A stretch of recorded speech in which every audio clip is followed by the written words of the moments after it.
السلام علیکم ناظرین، خوش آمدید کہتا ہوں آپ کو اپنے چینل میں۔ امید کرتا ہوں آپ سب اللہ تعالیٰ کی رحمت سے اور اس کے فضل و کرم سے خیر خیریت سے ہوں گے۔ مکہ میں ابو سفیان بہت بے چین تھا، آج کچھ ہونے والا ہے، وہ بڑبڑایا۔ اس کی نظر آسمان کی طرف بار بار اٹھ رہی تھی۔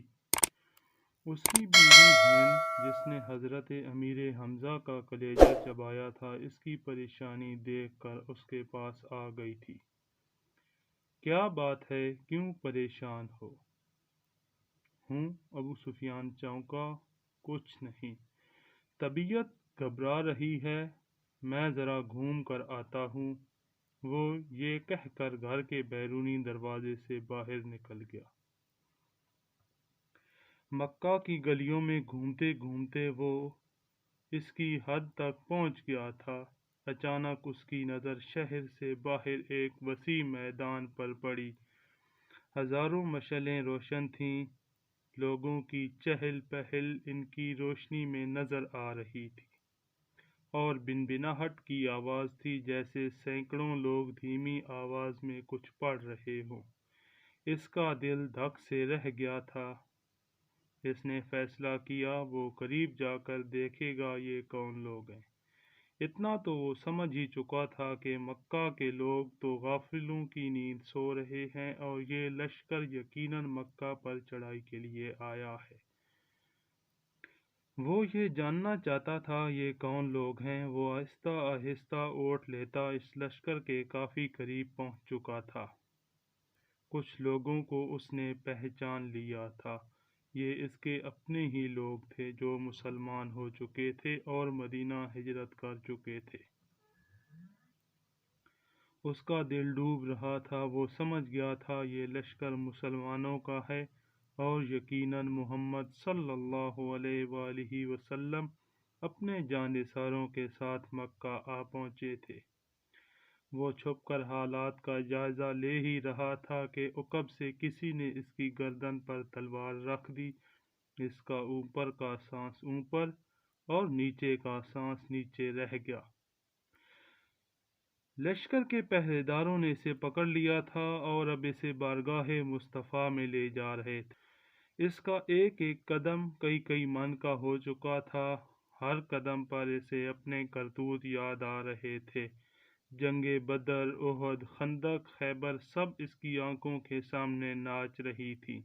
اسے یاد آ رہا تھا کہ اس نے کیسے سرداران مکہ کو اکٹھا کیا تھا محمد مصطفیٰ کو قتل کرنے کے لیے، کیسے نجاشی کے دربار میں جا کر تقریر کی تھی یہ مسلمان ہمارے غلام اور باغی ہیں، ان کو ہمیں واپس دو۔ کیسے اس کی بیوی ہندہ نے امیر حمزہ کو اپنے غلام وحشی کے ذریعے شہید کروا کر اس کا سینہ چاک کر کے ان کا کلیجہ نکال کر چبایا اور ناک اور کان کاٹ کر گلے میں ہار بنا کر ڈالے تھے، اور اب اسے اسی محمد صلی اللہ علیہ وآلہ وسلم کے سامنے پیش کیا جا رہا تھا۔ اسے یقین تھا اس کی روایات کے مطابق اس جیسے دہشت گرد کو فوراً تہہ تیگ کر دیا جائے گا۔ ادھر بارگاہ رحمت للعالمین میں اصحاب جمع تھے۔ صبح کے اقدامات کے بارے میں مشاورت چل رہی تھی کہ کسی نے آ کر ابو سفیان کی گرفتاری کی خبر دی۔ اللہ اکبر! خیمہ میں نعرہ تکبیر بلند ہوا۔ ابو سفیان کی گرفتاری ایک بہت بڑی خبر اور کامیابی تھی۔ خیمے میں موجود عمر ابن خطاب اٹھ کھڑے ہوئے، تلوار کو میان سے نکال کر انتہائی جوش کے عالم میں بولے، اس بدبخت کو قتل کر دینا چاہیے، شروع سے ہی سارے فساد کی جڑ یہی رہا ہے۔ چہرہ مبارک رحمت للعالمین پر تبسم نمودار ہوا اور ان کی دلوں میں اترتی ہوئی آواز گونجی، بیٹھ جاؤ عمر، اسے آنے دو۔ عمر ابن خطاب آنکھوں میں غیظ لیے حکم رسول اللہ صلی اللہ علیہ وآلہ وسلم کی اطاعت میں بیٹھ تو گئے، لیکن ان کے چہرے کی سرخی بتا رہی تھی کہ ان کا بس چلتا تو ابو سفیان کے ٹکڑے کر ڈالتے۔ اتنے میں پہرے داروں نے بارگاہ رسالت صلی اللہ علیہ وآلہ وسلم میں حاضر ہونے کی اجازت چاہی۔ اجازت ملنے پر ابو سفیان کو رحمت للعالمین کے سامنے اس حال میں پیش کیا گیا، اس کے ہاتھ اس کے عمامے سے اس کی پشت پر بندھے ہوئے تھے، چہرے کی رنگت پیلی پڑ چکی تھی اور اس کی آنکھوں میں موت کے سائے لہرا رہے۔ لبے ہائے رسالت مآب واہ ہوئے اور اصحاب رضی اللہ تعالی عنہ نے ایک عجیب جملہ سنا، اس کے ہاتھ کھول دو اور اس کو پانی پلاؤ، بیٹھ جاؤ ابو سفیان۔ ابو سفیان ہارے ہوئے جواری کی طرح گرنے کے انداز میں خیمے کے فرش پر بچھے قالین پر بیٹھ گیا۔ پانی پی کر اس کو کچھ حوصلہ ہوا تو نظر اٹھا کر خیمے میں موجود لوگوں کی طرف دیکھا۔ عمر ابن خطاب کی آنکھیں غصے سے سرخ تھیں، ابو بکر بن قحافہ کی آنکھوں میں اس کے لیے افسوس کا تاثر تھا، عثمان بن عفان کے چہرے پر عزیزداری کی ہمدردی اور افسوس کا ملا جلا تاثر تھا، علی ابن ابی طالب کا چہرہ سپاٹ تھا، اسی طرح باقی تمام اصحاب کے چہروں کو دیکھتا رہا۔ آخر اس کی نظر محمد مصطفیٰ کے چہرے مبارک پر آ کر ٹھہر گئی، جہاں جلالت و رحمت کی خوبصورت امتزاج کے ساتھ کائنات کی خوبصورت ترین مسکراہٹ تھی۔ کہو ابو سفیان کیسے آنا ہوا؟ ابو سفیان کے گلے میں جیسے آواز ہی نہیں رہی، بہت ہمت کر کے بولا، میں اسلام قبول کرنا چاہتا ہوں۔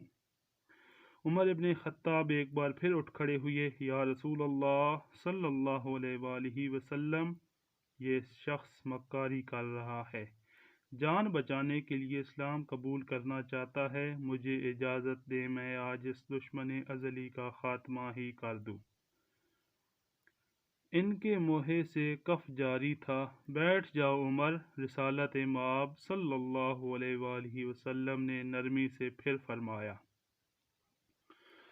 بولو ابو سفیان، کیا تم واقعی اسلام قبول کرنا چاہتے ہو؟ جی جی یا رسول اللہ صلی اللہ علیہ وآلہ وسلم، میں اسلام قبول کرنا چاہتا ہوں۔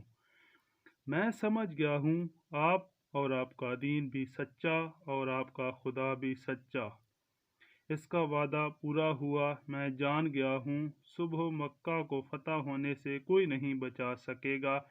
چہرہ رسالت مآب صلی اللہ علیہ وآلہ وسلم پر مسکراہٹ پھیلی۔ ٹھیک ہے ابو سفیان، تو میں تمہیں اسلام کی دعوت دیتا ہوں اور تمہاری درخواست قبول کرتا ہوں، جاؤ تم آزاد ہو، صبح ہم مکے میں داخل ہوں گے، انشاءاللہ میں تمہارے گھر کو، جہاں آج تک اسلام اور ہمارے خلاف سازشیں ہوتی رہیں، جائے امن قرار دیتا ہوں۔ جو تمہارے گھر میں پناہ لے گا وہ محفوظ ہے۔